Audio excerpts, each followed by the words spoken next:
Welcome to ప్రజా TV Telugu. ప్రతి క్షణం ప్రజాక్షేమం కోసం.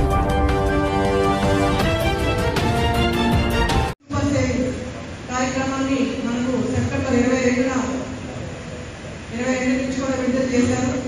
ఆ రోజు నుంచి కూడా అగ్రికల్చర్ కానీ అలాగే ఇలా ఎలక్ట్రానిక్స్ ఇలా ఎగ్జిబిషన్స్ పెడుతూ జనాలకి జిఎస్టీ తగ్గితే ఎంత సేవింగ్స్ అవుతుందన్నది అవగాహన కోసం ఈ సదస్సులంతా ఇలాంటి మీటింగ్స్ అన్ని కూడా పెట్టుకోవడం జరుగుతుంది. ఎందుకంటే ఈ సూపర్ జిఎస్టీ వల్ల ఒక్కొక్క కుటుంబానికి ఎంత సేవింగ్స్ అవుతుంది అన్నది ప్రజల అవగాహన పెంచడానికి ఈ మీటింగ్లు ఏర్పాటు చేయడం జరుగుతుంది. మన ముఖ్యమంత్రి శ్రీ నారా చంద్రబాబు నాయుడు గారు అలాగే ప్రధాని మోడీ గారి సారథ్యంలో ఈరోజు సూపర్ జిఎస్టీ సూపర్ సేవింగ్స్ కార్యక్రమాన్ని తీసుకొచ్చారు. దీనివల్ల ఈరోజు ప్రతి కుటుంబంలో ఒక మధ్యతరగతి కుటుంబానికి నెలకి వాడుకునే గ్రాసరీస్ కావచ్చు, అలాగే ఎలక్ట్రానిక్స్ కావచ్చు, అలాగే అగ్రికల్చర్లో పనిచేసుకునే వాళ్ళకి ట్రాక్టర్లు కానీ ఇలాంటి పరికరాలు అన్నీ కూడా మనకు గతంలో ఉన్న 4 స్లాబ్స్, ఒకటి 5, 12, 18, 28 ఇలా 4 స్లాబ్స్లో ఉన్నవి దాన్ని తగ్గించి ఈరోజు 2 స్లాబ్స్గా పెట్టి 5, 18 స్లాబ్స్గా పెట్టి ఈరోజు మనకు ప్రజలకి ఎంతో అనుగుణంగా వాళ్ళు కొనుక్కునే విధంగా వాళ్ళకి సేవింగ్స్, కుటుంబానికి సేవింగ్స్ చేసుకునే విధంగా ఈరోజు జిఎస్టీ మన ముఖ్యమంత్రి గారు తీసుకొచ్చారు. దీనివల్ల ఈరోజు చదువుకునే పిల్లలు ఏదైనా ఎలక్ట్రానిక్స్ ఒక ల్యాప్టాప్ పెట్టుకోవాలన్నా కంప్యూటర్ సైన్స్ చదువుకునే వాళ్ళు ముఖ్యంగా ల్యాప్టాప్స్ ఎక్కువగా వాడతారు. వాళ్ళకి దాంట్లోనే వర్క్ ఎక్కువగా ఉంటుంది. కొంతమంది ఎఫర్ట్ చేయలేరు, అంతంత ఖర్చు పెట్టి మానిటర్స్ కానీ లేదా ల్యాప్టాప్స్ కానీ కొనుక్కునే పరిస్థితి లేవు.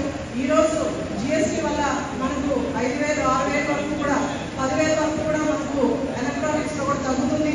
దీనివల్ల స్టూడెంట్స్ అందరూ కూడా చాలా ఈజీగా ల్యాప్టాప్స్ కానీ లేకపోతే మానిటర్స్ కానీ ఇలాంటి ఎలక్ట్రానిక్స్ కొనుక్కోవడం వల్ల వాళ్ళకి చదువు కూడా ఉపయోగపడుతుంది. అలాగే ఇంట్లో చాలా మంది కూడా రెఫ్రిజిరేటర్స్ కానీ లేకపోతే ఈ ఏసీలు కానీ ఇవన్నీ కూడా పెట్టుకునే పరిస్థితులు లేక జిఎస్టీలు ఎక్కువడం వల్ల ఎలక్ట్రానిక్స్ కొనుక్కునే పరిస్థితులు లేక చాలా మంది ఇబ్బంది పడుతున్నారు. ఈరోజు ఎలక్ట్రానిక్స్ మీద మనకు చాలా వరకు తగ్గింపు వల్ల అందరికీ కూడా కొనుగోలు ఎక్కువ అవుతుంది. అలాగే వ్యాపారస్తులకు కూడా ఇది చాలా హెల్ప్ అవుతుంది.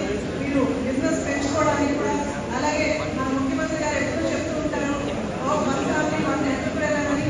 ఇది జిఎస్టీ తగ్గడం వల్ల ప్రతి వాళ్ళు కూడా వ్యాపారం చేసుకోవడానికి కూడా చిన్న చిన్న వ్యాపారస్తులు కూడా లాభపడతారు. కాబట్టి వ్యాపారాలు చేసుకోవడానికి ముందుకు రావచ్చు. అలాగే ఎంఎస్ఎంఈ ప్లాన్స్ కూడా మనకు దగ్గరగా ఉన్నాయి కాబట్టి ఆ లోన్లు తీసుకుంటూ మనము ఎంటర్ప్రైనర్స్ గా బిజినెస్ చేసుకోవడానికి ముందుకు వెళ్ళచ్చు. అలాగే మనకు స్టేషనరీ పిల్లలు చదువుకోవడానికి బుక్స్ కానీ పెన్సిల్స్ లాంటి స్టేషనరీస్ పూర్తిగా 0% చేశారు. దీనివల్ల పిల్లలు చదువుకోవడానికి కూడా ఉపయోగపడేలాగా ఈరోజు జిఎస్టీ చేశారు. అలాగే నిత్యావసరాలు మందులు ఏవైతే ఉన్నాయో రెగ్యులర్ గా యూజ్ చేసే మెడిసిన్స్ ని ఈరోజు 0% జిఎస్టీ చేశారు. కొంచెం రేర్గా వాడే మెడిసిన్స్ ని మనకు 5% మాత్రమే చేశారు. దీనివల్ల మందులు కూడా ఇబ్బంది పడకుండా ఈరోజు జిఎస్టీని 2 స్లాబ్స్లో పెట్టి పేదవాళ్ళకి లేదా మధ్యతరగతి కుటుంబానికి మన ముఖ్యమంత్రి శ్రీ నారా చంద్రబాబు నాయుడు గారు ఎంతో మేలు చేస్తున్నారు. ఈరోజు ముఖ్యంగా మన ముఖ్యమంత్రి గారు ఎప్పుడూ పేదల గురించి ఆలోచిస్తూ పేదలకు సహాయపడే అంశాలన్నీ కూడా ముందుకు తీసుకొస్తుంటారు. దాంట్లో భాగంగానే ఈరోజు జిఎస్టీ పెద్దలకు చెప్పినట్టు ప్రతి షాప్స్ దగ్గర కూడా మనకు ఏ వస్తువుకి ఎంత జిఎస్టీ తగ్గుతుందని బోర్డ్స్ లాగా పెడితే జనాలు కొనుక్కునే వాళ్ళకు కూడా కొంత అవగాహన పెరుగుతుంది. అలాగే ఇక్కడున్న బిజినెస్ వాళ్ళు కానీ లేకపోతే నాయకులు కానీ జిఎస్టీ ఒక్కొక్క వస్తువు మీద ఎంత తగ్గుతుంది అన్నది ప్రజల్లోకి తీసుకెళ్తే రేపు అది కొనుగోలు చేయడానికి కూడా ముందుకు వస్తారు. ఎందుకంటే చాలా పల్లెల్లో కూడా ఇంకా జిఎస్టీ గురించి పూర్తి అవగాహన లేదు.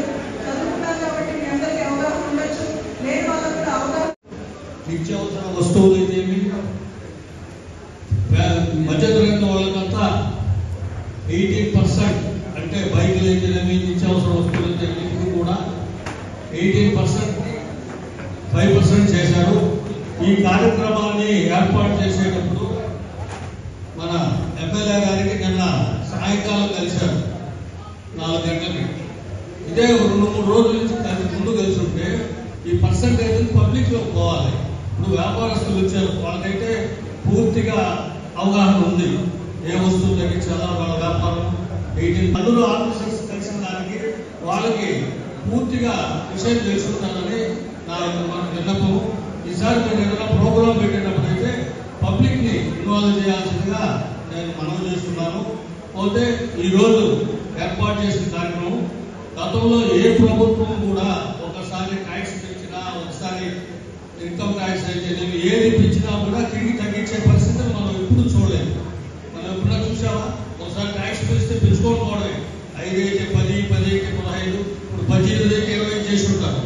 అటువంటిది మన ప్రధానమంత్రి మోడీ గారైతేనేమి, చంద్రబాబు నాయుడు గారైతేనేమి, కూటమిలో ఉన్న జనసేన నాయకుడు పవన్ కళ్యాణ్ వీళ్ళందరూ కూడా ఆలోచించి మధ్యతరగతి